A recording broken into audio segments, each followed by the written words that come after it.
This is problem 2-128, it's on page 77. A force of F equal 80 newtons is applied to the handle of the wrench.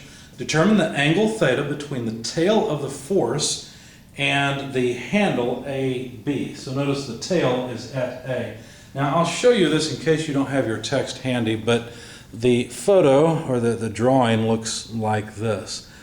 Keep that in mind because what I'm going to do is draw some projections or some planes, I guess, to talk about this reasonably. If you were to look at this from the, in the XY plane, it would look something like this. The rod begins at B, and there's a hand gripping the rod. Let me show you why I'm not an artist by trying to draw a hand.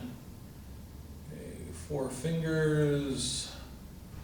I guess that's close enough. And then maybe we could put a thumb down here.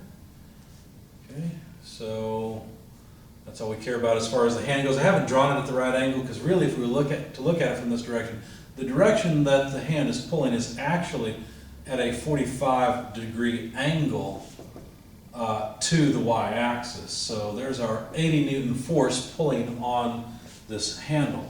Now if we were to look at this from this direction, in other words at the xz plane, because understand x into y for right-handed coordinate system is z coming out of the board. If we were to look at it in the xz plane, then what we would see is something like this. To be consistent with our x-axis, we'd see the rod, we'd see the hand wrapped about the rod, so there's some fingers wrapped around the rod. Try to put some joints in there, I guess, to help us out. And then the hand is actually pulling, let's see, we can put a thumb in here too, I think. The hand is actually pulling at a 30-degree angle with respect to the negative y-axis. Okay? And that's the same force, that's still the 80 Newton force. So you might need to pause the video and look at these drawings and also look at your textbook to understand exactly what I'm drawing here. I guess you wouldn't see that part of the axes. But anyway, so what we're supposed to find is the angle theta between the applied force F and the vector AB. Well, where's AB? Well, A is right here where the hand is applying force, so the vector AB is just right in here, you see? We're supposed to find the angle essentially between those lines. Now it's not as simple as saying the angle is 45 degrees because there's another angle on this force. Now how are we going to solve this? Well, my solution or my plan will be to take the dot product of the force and the position of the hand with respect to the rod.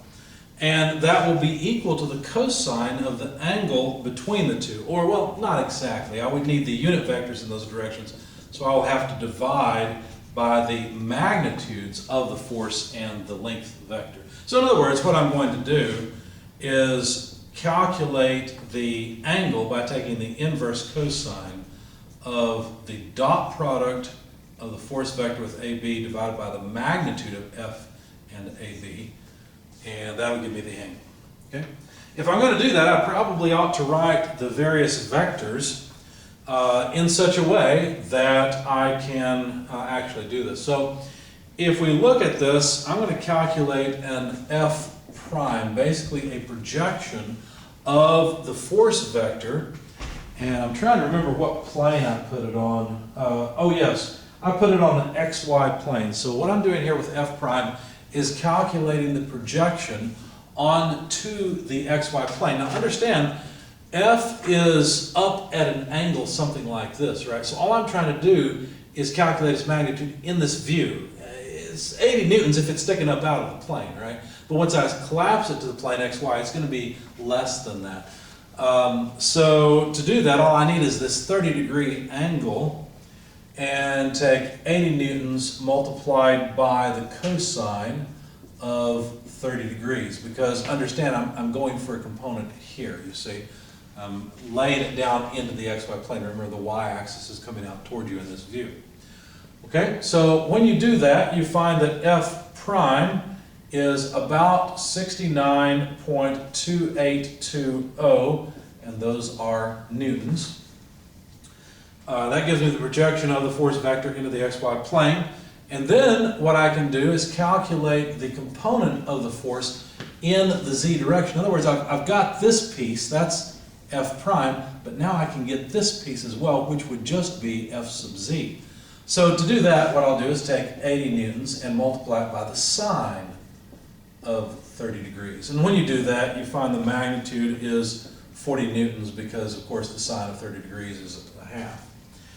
Then after that, I can take this F prime vector that's still laying down here. So now it would actually be the way you see it here, but it would be, 69.282 because it's in the xy plane. It would, it's up like this. If we take its projection down into the plane, then it's 69.282 newtons.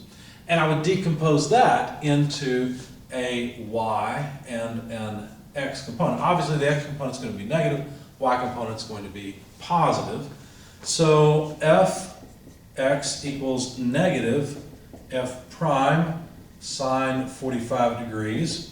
And so that, if you plug it into your calculator, take the 69, let me continue, 69.2820 newtons, sine 45 degrees, so we don't have to write out sine all the way. Anyway, that comes out to about, and let's not forget the negative 48.9898 newtons.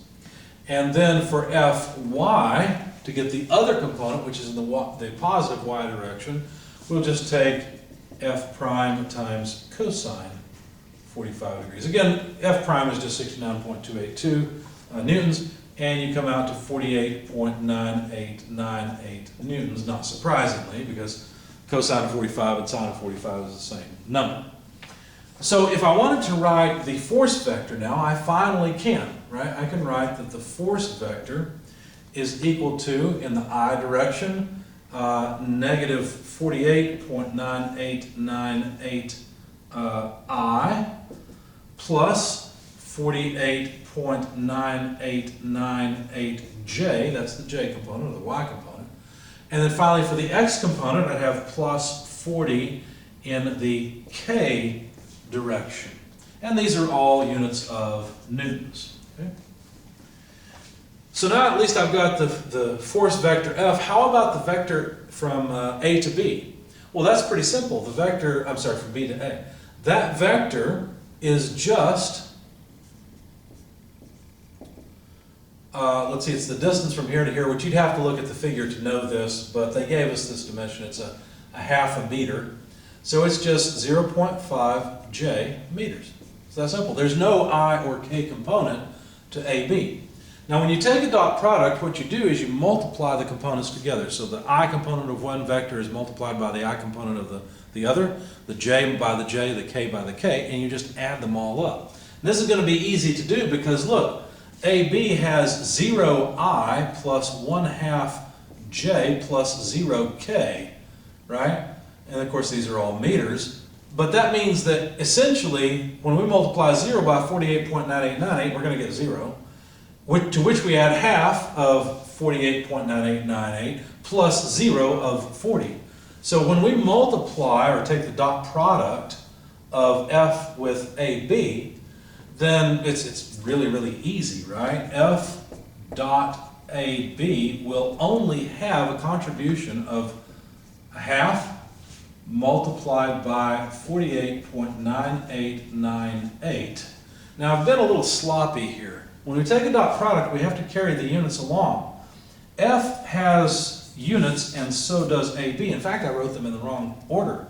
F, the number is 48.9898, because again, we're just dealing with the J component. The I and the K are going to go to 0 because of AB. But these have units of newtons, whereas the half has units of meters. So the result here is Newton meters.